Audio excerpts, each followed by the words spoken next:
All right, let's dive right into it. Welcome, everyone. It's great to be with you here today. Thanks for taking the time to join us. I think we're on episode 74 of Webinar Wednesday, Tips to Grow Your Online Community. If this is your first time joining us, welcome. I'm Jason there on the left, and today we're lucky to be joined by Rick, the support specialist here at Brilliant Directories, and David, our digital strategist here at Brilliant Directories. So guys, thanks for taking the time to join us today. Hey, Jason, happy to be here. Looking forward to today's webinar. Thanks everyone for joining us. Looking forward to our great presentation today. And I'm sure many of you are already members in our Facebook group. It's a great place to continue the conversation in between Webinar Wednesdays. If you have questions after the webinar, you can certainly join us there. You can head on over to brilliantdirectories.com/Facebook and just hit the blue join button and you will be accepted into the group. I'm very active in there myself, and there are some really awesome and great constructive discussions there about how to grow and cultivate your own online community website. So I look forward to catching you there. And I always like to mention, for those of you joining us for the first time, welcome to the BD family. It's great to be with you. Webinar Wednesday is really a great platform to talk about strategies for growing your online directory. After you set up your site, then it's how do you attract members, how do you convert them into, how to convert visitors into paying members. So that's really where Webinar Wednesday started off. And we like to talk about topics such as increasing your traffic, converting visitors to members. One of my favorites is how to improve your website's navigation. I really believe that a good, simple navigation and clear messaging, good calls to action will really do a lot of the heavy lifting for you with regards to converting visitors into members or other actions you want those website visitors to take. So if you have questions on these things, you feel stuck, or you need a helping hand, save your questions. We'll try to get to as many of them as possible towards the end of today's webinar. All right, and we're lucky this week. The dev team's been super busy with lab updates. This is just a small sample of what they've been working on, some of the more notable updates that I'd like to share with you today. One of the first ones, and I'll go through these rather quickly, is a new layout for the post publishing, and I'll show you exactly what I'm referring to here. So when you're setting up your membership level, if you head on over to Manage Products, and you can go ahead and edit a membership level. First of all, I love this because there's really so many settings you can have per membership level. But one of the tabs here are the privileges and restrictions this member will have for publishing content throughout the site. So what we've done here is, you may or may not remember, I wish I actually had a picture of it. These used to be rectangle modules, 3 in a row, and it worked fine, but it was hard to really see an overview of all the different settings you had for each membership level. So now you can see in a nice table view, if you have like multiple classifieds post types, you can certainly filter them here using the quick filter. But this gives you a much better layout to see exactly what this membership level has the privilege to publish or not. We can see here when a post type is set to private in the post settings, you then can designate who can view and who can't view this type of post, unless of course it is public for all. So when you have all the add-ons enabled, you'll probably have a lot of options here for the post publishing, one of them being can view or can't view, like this setting here. But you can also choose how many free or paid posts this membership level can publish for each different type of post. So it could be free and paid posts, mix, only paid posts and no free posts. So from the beginning, they'll have to start paying for each type of post they'll want to publish, normally reserved for classifieds or property listings. And then only free posts, so there are no paid posts.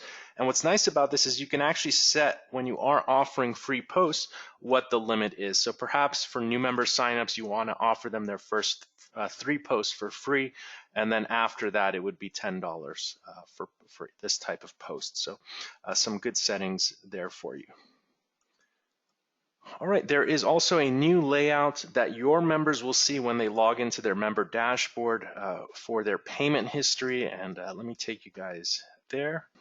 Okay, so when your members log into their member dashboard, they are presented with things like the progress of their profile completeness, but they also have their billing details and their billing history. And what we've done is we've just made it a little bit nicer. The credit card on file field is boxed nicely, and of course they can update the credit card on file or remove it. But the big change here is the payment history. Now it's is in a designated tab, and the subscriptions that they have on your site, generally they'll just have one subscription, their membership level on your site. But it will be in a separate tab. Before, this was just on one really, really long page with some kind of unnecessary titles and headings. Now it's nice and compact here in their member dashboard. It's all the same information. It's just displayed a little nicer, and it will look good on mobile as well. All right, this was a recommendation from the Facebook group, being able to set URL parameters for search results views. Now, in the last webinar, I did show this off. It was coming soon, and now it's been released. And I'll basically show you what you guys can do with this and what that means. And I'll also put it in the chat here. Basically, when you go to a member search results page, the default view, for example, list view or grid view or map view, you set that in your design settings. But there may be reasons why and times when you want to directly link to the map view. Maybe it's from an email marketing thing. You're sending out an email and you want to link to a search results page or somewhere else in your marketing content. What you can do is you can add the words and view equals map, for example.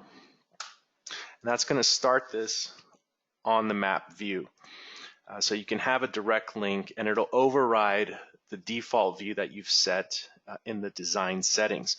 Now, I didn't know they were going to do this, but what I really like is you can also do this for posts, not just member results. So on this site, we have some sample blog articles.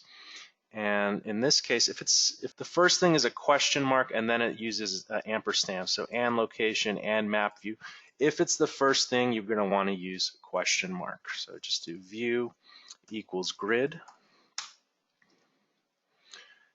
and it will start them in grid view. Again, this is just to override the default search results view that you've set in your design settings.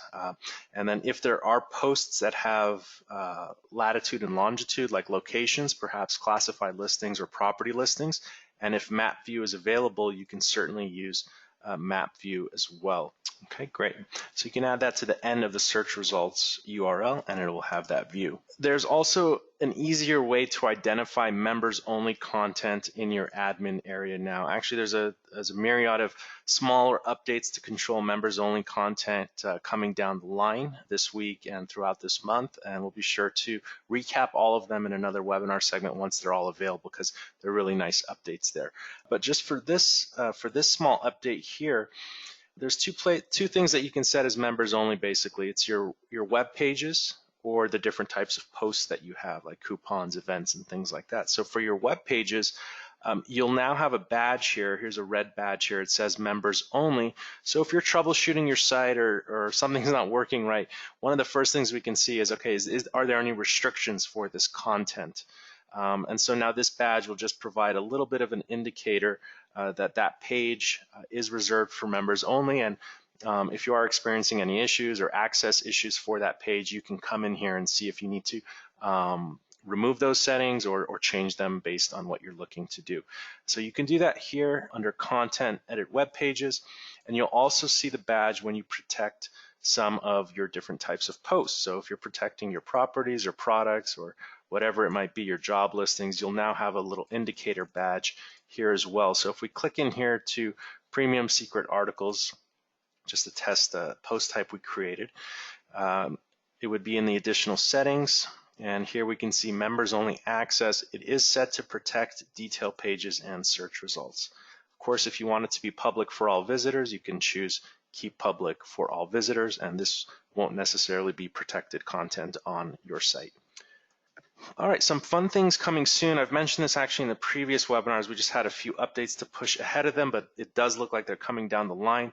the ability to export form inquiries. So all those people that are filling out your contact us form, or if you've repurposed the contact us form to as like an application form or registration for an event, you'll be able to export all those inquiries individually for each form in the admin area. Also, we're hoping to release this one this month. It's gone back and forth through our QA process. It's a pretty hefty update to the system, but the ability to have user permission rules. So if you have staff or teammates helping you in the admin area, you'll be able to actually set up more detailed restrictions and access points for them in the admin, and that'll be available for everyone.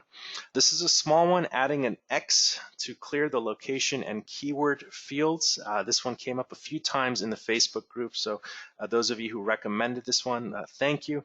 And I can actually show you this one's going through the QA process, so I do have a test of what that will look like. Essentially, any of the keyword or location input fields before you would have to clear the field if you typed something.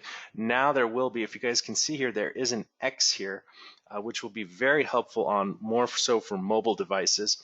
And also for the location here. So you can just, as you type, you'll see it's there. So let's look at this on mobile.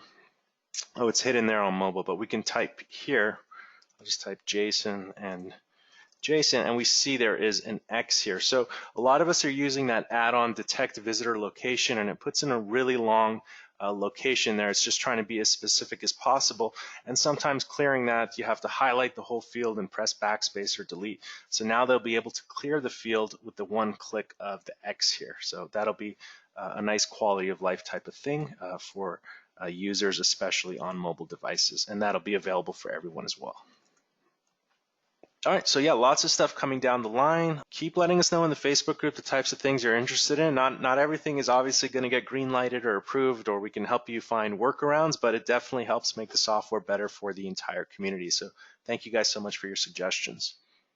All right, David's spent a good amount of time studying ways to capture leads of potential members for your sites. And he was kind enough to work in our blog and in this tip of the week today for 4 tips to develop a lead gen plan for your membership website.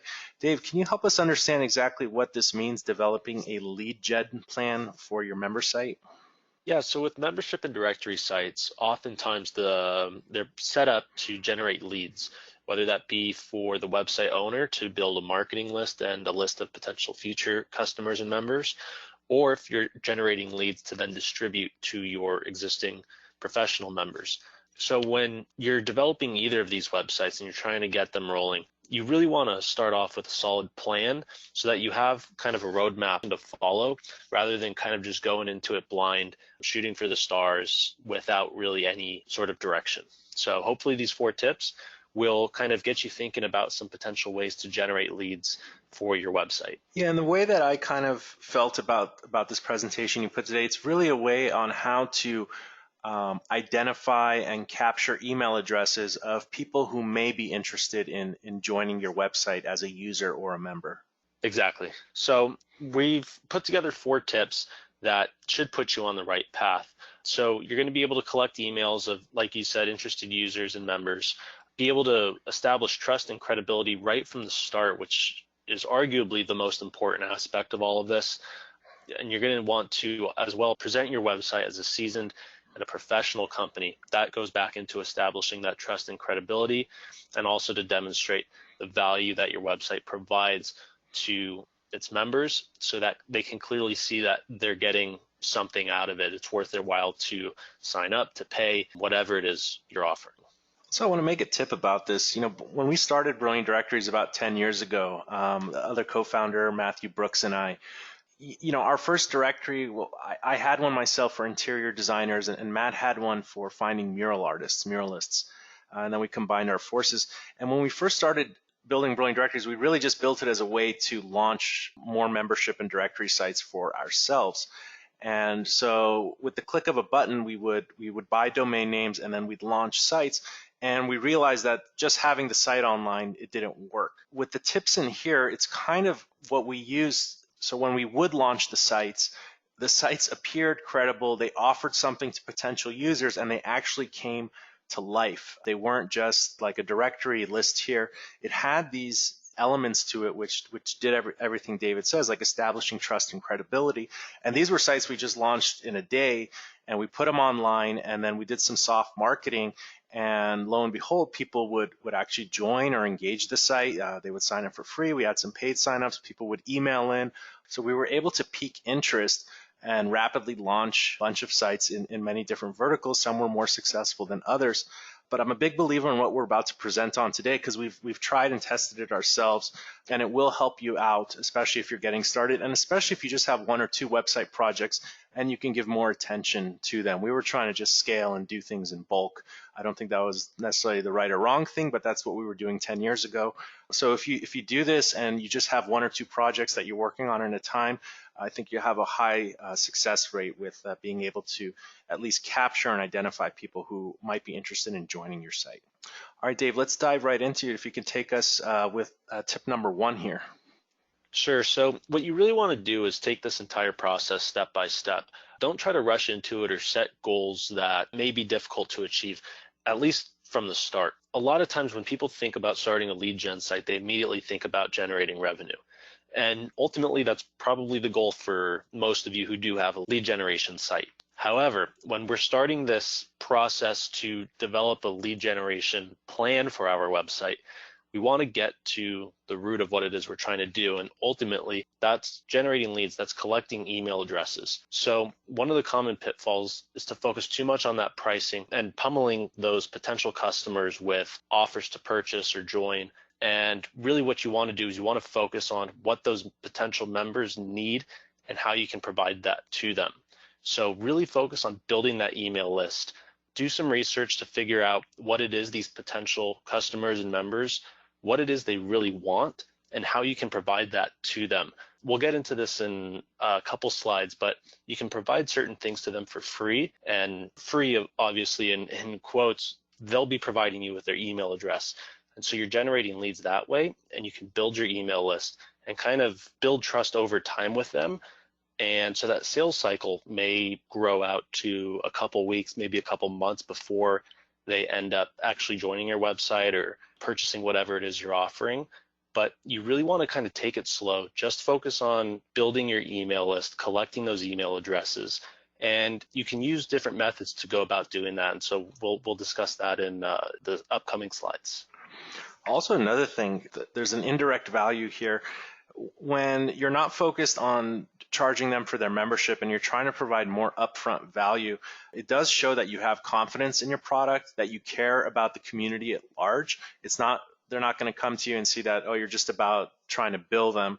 So that can kind of disarm any doubts that they might have of your intentions as an organization and a company. And generally, if you're focused on capturing emails, you're collecting those emails by exchanging something of value for free. And like David said, we're going to talk about that in the next slide. But that means that you're giving them something of value before you're even talking about dues and fees and membership prices with them. So it can actually have a benefit focusing on capturing emails because you're focusing on providing value right from the start. We've talked about this in previous webinars. Tell us some things that we can offer for free to people who might be browsing our site or just stumble upon our company. Yeah, we've discussed this a lot of times in previous webinars, but going back to kind of the tried and true methods, one of the simplest ways is just to suggest to people to subscribe to your newsletter. Now you're going to want to sell them a little bit, tell them why they should join your newsletter, what it is you're going to be offering. You don't want to be pummeling them with offers and constant email updates multiple times a day or even every day. You'll want to kind of space it out over time. Maybe if you have a local website, give them the top 3 best new restaurants that opened up in the past month or something like that. You can also provide them with a free trial period of your website, a free initial sign up, provide them with an ebook, a guide, a pamphlet, some kind of PDF download that would be useful to them. Or even if you are putting on events or any of your members are putting on events, you can promote some of those events. Try to have these potential future members or customers register for those events, collect their contact information that way. Maybe it's an online event like a workshop or a webinar. So you can kind of get creative with some of these elements and figure out different ways to go about collecting these people's email addresses But ultimately, you want to go back to that main point, which is you want to figure out what it is they need and how you can provide that to them, preferably for free, so that you can get those email addresses. And also with all these options and methods to kind of trade an email address for something of value. For example, subscribe to newsletter. There is that module in the sidebar that comes with most of the BD sites. It would be worth your while to build out a dedicated page that talks about the benefits of subscribing to the newsletter, what they can expect by being a subscriber, and some other benefits of joining. And you could use that process and approach with everything that you're going to potentially be offering for free in exchange for those email addresses. So really think about decorating the value and highlighting the value for the person to take the action and take the time to enter their email address. Don't just assume that they're going to passively subscribe to our newsletter. That's a good starting point, but tell them why and grab their attention a bit more to motivate them and encourage them to actually fill out that form so you can capture that email address. And of course, with these email addresses, they're now in your pipeline, they're now part of your tribe, and you can figure out how or what you're going to offer to them next now that they're in your ecosystem. Yeah, I think you touched on a good point. Try to put yourself in the place of these visitors to your website. A lot of us are pretty skeptical about giving out our personal information nowadays. In this case, it would be our email addresses, what with spam and all of that. And so you really want to put yourself in the place of these people. What do you need to say to them to build that initial trust, get them willing to provide you with their email address, make it worth their while so that they know they're getting what it is they need and they're not kind of signing up for either something that'll just spam them or that's not going to be useful to them and is just going to waste their time. So put yourself in their shoes and try to look at it that way so that you can get a better perspective of how to go about your messaging. All right, the third one is actually, it's one of the easiest things, but again, I see a lot of people not doing this on their sites. It's basically adding high quality and presentable content to your site.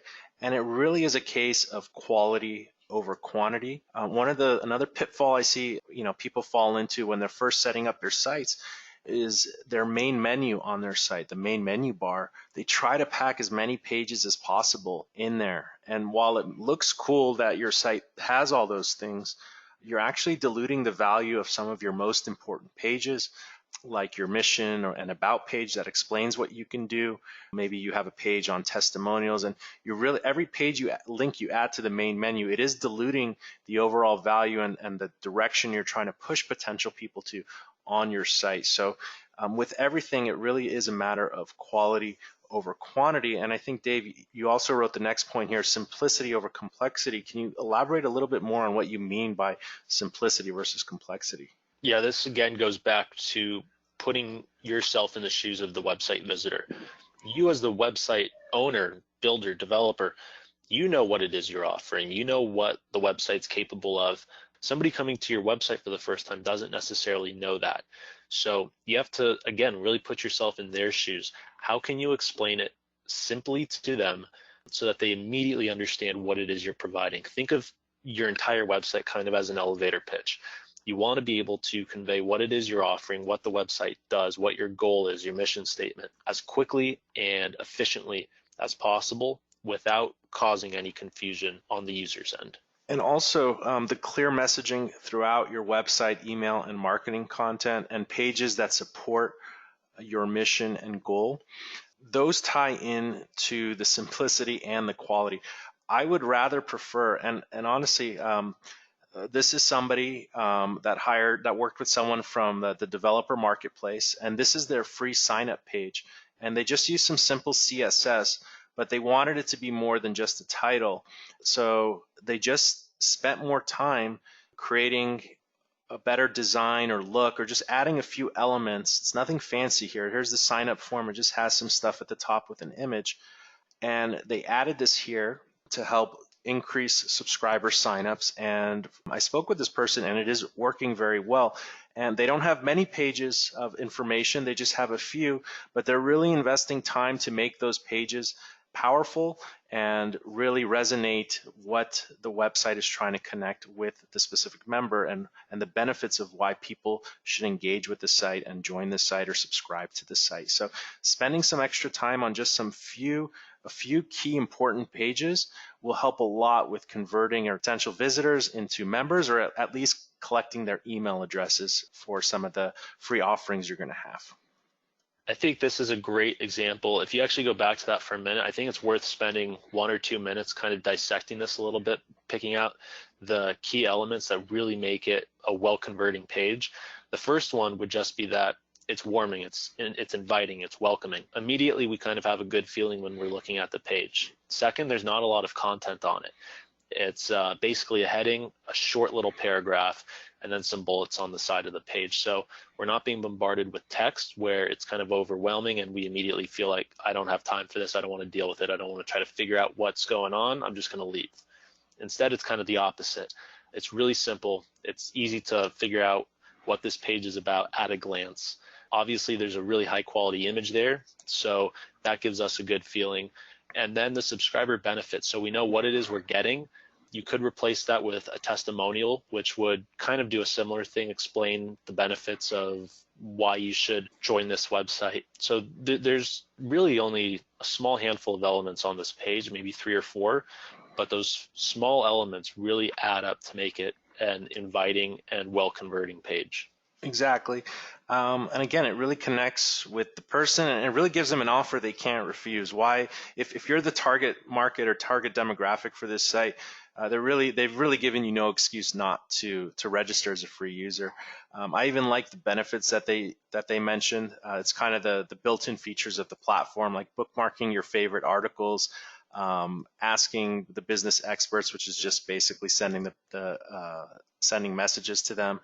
And then they say accessing curated jobs and events. They have those as members only content, and as well as contributing community articles and so much more. So you can use the built-in features that come with your Brilliant Directory site as the reasons why people should join your site or subscribe.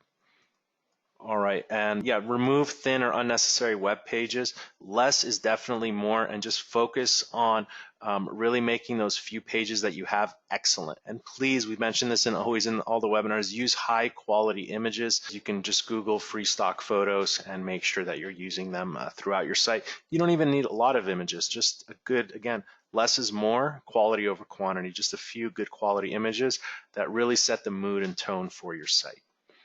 All right, and tip number 4, gather and promote testimonials. Even if you're brand new, some of your early members, your early adopters can be your biggest ambassadors.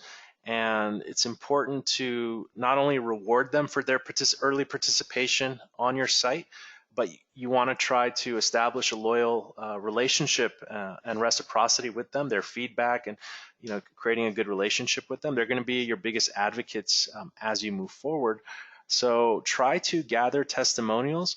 They're just going to encourage other people who may be on the fence or discovering your company for the first time. And that might just be the extra edge they need to make a decision to trust your company and join your organization. So just to go through these bullet points here, testimonials really are your company's best friend, and it could be the biggest differentiator between you and a competitor's website. Generally, people want to see social proof. Social proof is that other people have had success or trust or enjoy using your product or service. So people do trust things that others appear to trust as well. Testimonials reassure new members that they're spending their money wisely, or at least it's worth their time to move forward by trusting this organization, even if you're doing something in exchange for free, like an ebook or a free subscription to your newsletter or something like that. Also, consider proper placements of testimonials. You don't want them to be in the way of your main content. Generally, you want it to supplement your main content. So it can be on your homepage, potentially after your main hero message on your homepage. It could be nicely positioned in your sidebar, the sidebar of a sign-up page or registration page. Just make sure that it's easily accessible, not buried too deep. But it doesn't necessarily need to be the main content of the page unless it is an entire page of people's testimonials about your product or service. And then lastly, the testimonials really emphasize how well liked your company, service, or organization is by other users. And the more honest and raw the story is for that testimonial, the more trustworthy it is and the more relatable that testimonial is, and the harder that testimonial will be working for you behind the scenes as people are browsing and researching your company. Okay, so those are the 4 points to kind of capture leads of people who are browsing your site or researching your company. Once you capture those leads, then you're going to want to figure out a plan to follow up with them, to maybe at that point you let them know how they can participate further with your site, the membership level options, and so forth. But at least your site's going to be working to capture leads of people who are interested in your product. So yeah, let's pass it over to you guys. We have some time for some questions here. So Connie, how are you today, Connie? I'm fine. Can you hear me? We can hear you. How'd you like today's webinar? It was great. Thank you. So on the free plan, our free plan doesn't offer a link to their website or any of that stuff. Can we take a look at your site together? Sure. Newspress.us. Okay, great. So let's click on Get Listed Today. But what I'm finding is that sometimes businesses are putting it in the description, a link to their website. Okay. There's an advanced setting. We can I would recommend disabling that. Live link? Yeah, allow live links in the About section. This is an advanced setting. I would just set this to 0. So none of the members can override their ability to have links in on their profile pages to their websites and not. So this will just deactivate those links that they've added there in the About section. Okay. So that's actually a safe thing to turn to 0 if that's a concern of yours. Okay, thank you. All right, good stuff, Connie. And that's retroactive, so it'll just apply to everyone now. So if they had links, it'll remove them if they're not supposed to have live links on their profile page. All right, let's see. We've got some more questions here. You there with us, Franco? Yes, I am. Can you hear me now? We can. Where are you calling in from? From South Africa again. Okay, welcome. How'd you like the webinar today so far?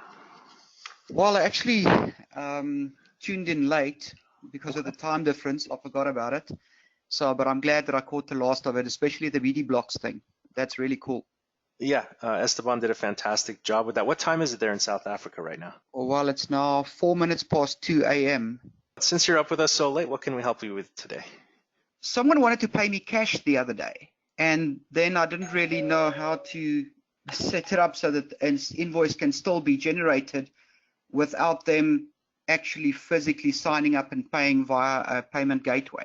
Okay, fantastic. So what I would do is you're obviously talking to this person via email or phone or in person because they've mentioned to you that they want to pay cash. What you can do is this. Give me a second. I'll show you exactly what you can do. Okay, great. So we're in the admin area. What you'll want to do is this, Franco. Go ahead and add them as a new member manually. Okay. All right. So you can create the member. You set their membership level. Maybe it's a paid plan. It's fine. That you don't have to pay for the plan when you're adding a new member via this method. You're kind of just creating it as the admin. So put their email in, their login password. You can go ahead and create it for them and share it with them since you're doing it on their behalf. You can put their information in and so on, and their top level category and whatever it is. So now you're basically creating this membership level here. So I'll go ahead and add member, and we'll just close this window for now. So what you can do next is you send them their login information, let them have access to their account. What you can do is go click on the payment history tab here, and you can click on new order, this blue button here. Okay. And go ahead, and this will allow you to actually start the billing. You can do a gold plan or whatever the plan is that they're signing up for, and just go ahead and create the order. So this is how you would actually manually bill someone through your website. Oh, okay. Now they don't have a credit card on file, so what's going to happen is the system is going to attempt to bill the first payment, and that payment is expected to be collected, but the person, if we click on the Transactions tab, they're now past due. See, they have a past due invoice because it wasn't able to be collected today. So you know, Okay. as the website owner, this person is past due. Now, if you meet them at a coffee shop, you do the handshake, he gives you the money, you can come back to the admin area, and under your actions, you can do mark as paid. Okay. So this is how you, if someone mails you a check or gives you cash, you can go ahead and mark the invoice as paid in your records. And Okay, brilliant. Okay, and what that should do is it will move this past due to the payments received tab here. So now we have one payment received for this person, and next month this person's on monthly. It will again attempt to bill them for the amount they're supposed to pay, and that amount will be past due, and you can follow the same thing. You can go meet them at a nicer restaurant now that they've paid you two payments, and you can shake their hand and collect the cash, make sure they leave the tip, and you could follow the same format here. Okay, cool. Thanks for joining us from 2 a.m. South Africa tonight. Thank you. All right, guys, great webinar Wednesday. Check out bdblocks.com. It's a great tool to create landing pages, even with forms on them to capture email addresses. Don't forget to gather testimonials from some of the members that love your site and your product. Make sure that your site is easy to navigate, has high quality images, and keep it simple. Offer something for free. It could be as simple as subscribing to your newsletter or even registering to your site, but make sure you decorate the page with indicators that encourage them to want to join your site. And then also in the beginning, if you can master capturing emails, it's not a long shot to figuring out how to convert those people into paying members or actually joining your site and listing them or joining your organization as a real member, as an official member. So if you can master capturing leads, you know what your audience is interested in, you know the things that they respond to, and that's going to make your life a lot easier as you work to cultivate and grow your community. Lab updates, hope you guys enjoyed those. And if you haven't already done so, please join us in our Facebook group. You can go to brilliantdirectories.com/Facebook. And if we didn't get your question here today, please go ahead and ask it in the Facebook group. We'd love to continue the discussion there. So on behalf of myself, Rick, and David, thank you guys for joining us. We'll see you in 2 weeks in the next webinar Wednesday. It'll be Webinar Wednesday 75. So until then, have a great day and a productive week. Take care, guys.